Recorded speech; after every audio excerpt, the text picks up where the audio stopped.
The executive order signed by the President earlier today, protecting the nation from foreign terrorist entry into the United States, is a vital measure for strengthening our national security. It is the President's solemn duty to protect the American people. And with this order, President Trump is exercising his rightful authority to keep our people safe. As threats to our security continue to evolve and change, common sense dictates that we continually reevaluate and reassess the systems we rely upon to protect our country. While no system can be made completely infallible, the American people can have high confidence we are identifying ways to improve the vetting process and thus keep terrorists from entering our country. To our allies and partners around the world, please understand this order is part of our ongoing efforts to eliminate vulnerabilities that radical Islamist terrorists can and will exploit for destructive ends. The State Department will coordinate with other federal agencies and implement these temporary restrictions in an orderly manner. Our embassies and consulates around the world will play an important role in making sure that our nation is as secure as it can be. And the State Department will implement the provisions in this order that allow for the admissions of refugees when it is determined they do not pose a risk to the security or welfare of the United States. Upon the President's initial executive order issued on January the 27th, the State Department's Consular Affairs and Diplomatic Security offices immediately undertook a review in coordination with the Department of Homeland Security to identify additional measures that would strengthen our vetting of those seeking entry to the United States from 7 named countries. These early efforts were concentrated on Iraq. Iraq is an important ally in the fight to defeat ISIS, with their brave soldiers fighting in close coordination with America's men and women in uniform. This intense review over the past month identified multiple security measures that the State Department and the government of Iraq will be implementing to achieve our shared objective of preventing those with criminal or terroristic intent from reaching the United States. I want to express my appreciation to Prime Minister al-Abadi of Iraq for his positive engagement and support for implementing these actions. The United States welcomes this kind of close cooperation with countries in every region of the world who share our commitment to national security. This revised order will bolster the security of the United States and her allies. Now, we've spent the morning briefing the Congress, the press, and we will continue to talk with key stakeholders this afternoon. Experts from the Department of Homeland Security, the Department of Justice, and the State Department hosted an hour-long call with the media on this topic this morning. Our collective teams will continue throughout the day to follow up with the Congress, the media, and stakeholders to answer your questions. I'll now turn it to the Attorney General for his comments. Thank you, Mr. Secretary, and good morning to all of you. One of the Justice Department's top priorities is to protect the United States from threats to our national security. Therefore, I want to discuss 2 points. First, the national security basis of this order, and second, the Department of Justice's role in defending the lawful orders of the President of the United States. First, as President Trump noted in his address to Congress, the majority of people convicted in our courts for terrorism-related offenses since 9/11 came here from abroad. We also know that many people seeking to support or commit terrorist acts will try to enter through our refugee program. In fact, today more than 300 people, according to the FBI, who came here as refugees are under an FBI today for potential terrorism-related activities. Like every nation, the United States has a right to control who enters our country and to keep out those who would do us harm. This executive order seeks to protect the American people as well as lawful immigrants by putting in place an enhanced screening and vetting process for visitors from 6 countries. 3 of these nations are state sponsors of terrorism.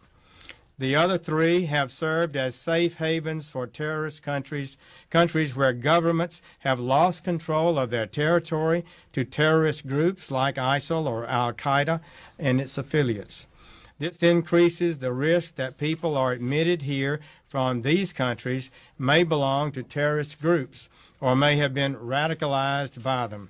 We cannot compromise our nation's security by allowing visitors entry when their own governments are unable or unwilling to provide the information we need to vet them responsibly, or when those governments actively support terrorism. This executive order responsibly provides a needed pause. We can carefully review how we scrutinize people coming here from these countries of concern. Second, the Department of Justice believes that this executive order, just as the first executive order, is a lawful and proper exercise of presidential authority. This Department of Justice will defend and enforce lawful orders of the President consistent with the core principles of our Constitution. The executive is empowered under the Constitution and by Congress to make national security judgments and to enforce our immigration policies in order to safeguard the American public. Terrorism is clearly a danger for America and our people. The President gets briefings on these dangers and emerging threats on a regular basis.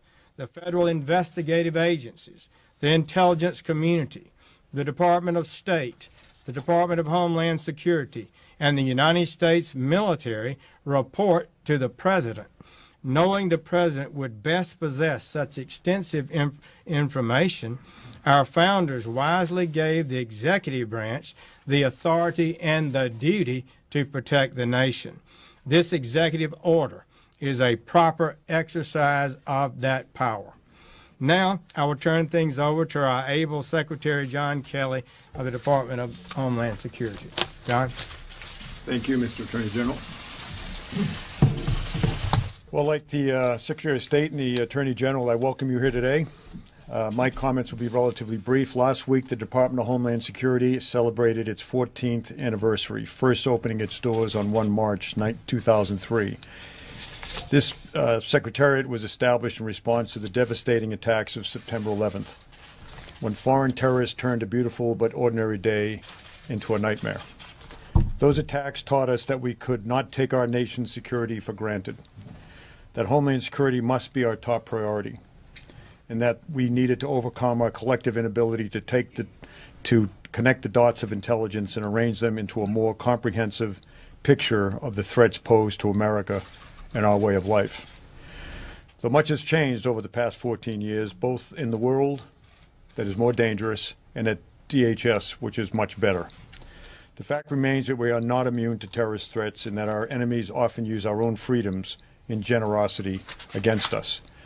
Today's executive order, which President Trump signed this morning, will make America more secure and address long overdue concerns about the security of our immigration system. We must undertake a rigorous review and are undertaking a rigorous review of our immigration vetting programs to increase our confidence in the decisions we make relative to visitors and immigrants that travel to the United States. We cannot risk the prospect of malevolent actors using our immigration system to take American lives. This executive order is prospective in nature. Its focus is on preventing the entry of new foreign nationals from the 6 designated countries. Accordingly, it is important to note that nothing in this executive order affects existing lawful permanent residents or persons with current authorization to enter our homeland. Unregulated, unvetted travel is not a universal privilege, especially when national security is at stake. The White House worked closely with the Department of Homeland Security, the Department of Justice, and the Department of State to create an order that addresses previous concerns and protects the homeland and every one of our citizens. The men and women of the Department of Homeland Security, like their brothers and sisters throughout law enforcement, are decent men and women of character and conscience. They are no less so than the governors of our states and territories, of our senators and members of Congress, of our city mayors and various advocacy groups. These men and women are sworn to enforce the laws as passed by the United States Congress and would be in violation of the law in their sworn oaths if they did not do so. We do not make the law, but are sworn to enforce it. We have no other option. We are going to work closely to implement and enforce it humanely, respectfully, and with professionalism, but we will enforce the law. I want to thank the President for his leadership on this issue and for his steadfast support for our important law enforcement, security, and counterterrorism mission. Again, as previously mentioned, I have spent much of the day today on the phone with members of Congress, the leadership, explaining the ins and outs of this EO, and I did the same thing last week. So there should be no surprises, whether it's in the media or on Capitol Hill. Thanks very much, and thanks for your time.